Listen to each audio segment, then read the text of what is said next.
Nataka kujibu hiyo swali niseme ya kwamba katika hii pilika yetu ya siasa kuna watu ambao watakuja na pretend ya kwamba wako wako pamoja na wananchi, and the citizens should be very cautious. I want to address you, the members of the public, that you should be very cautious about watu ambao wanatolewa katika serikali, wanakuja na pretend wako na sisi na wanalia na sisi. When the Gen Z movement ilikuwa 2024 na vijana wakauliwa kwa street, kama hukuwa na sisi hiyo wakati, usijipretend ati uko na sisi hii wakati.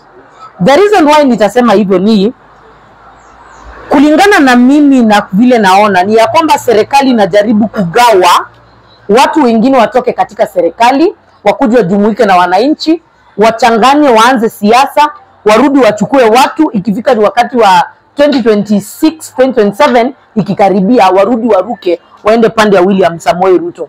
Na nitasema hivi kwa sababu gani?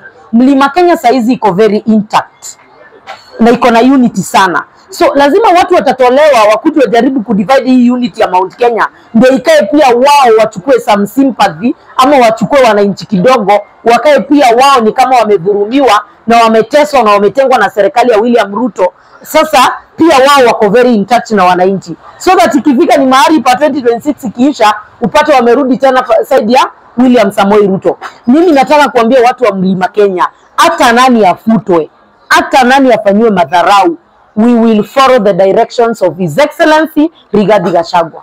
Mimi nikiwa mmoja wa watu walipinga Rigathi sana.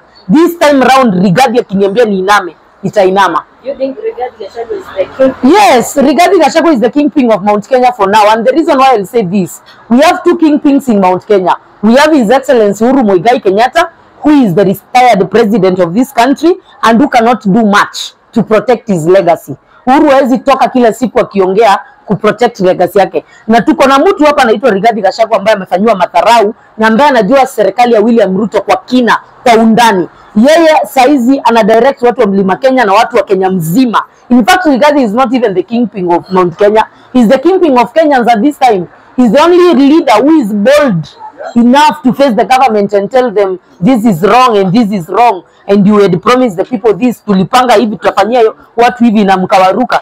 Rigathi saizi ndo anaongea mambo ya wananchi, ndiye amerudi katika ile role ya opposition yenye inateteanga wananchi. Rigathi ndio macho ya wananchi saizi. Rigathi ndio anaweza tuambia hii pesa imeibiwa. Juzi ndio ametuambia Bomas of Kenya imeenda. Hakuna mtu ambaye ameongelea hiyo maneno. So it is only Rigathi Gachagua saizi akona matters ya wananchi sana, wakiwa na His Excellency Kalonzo Musyoka.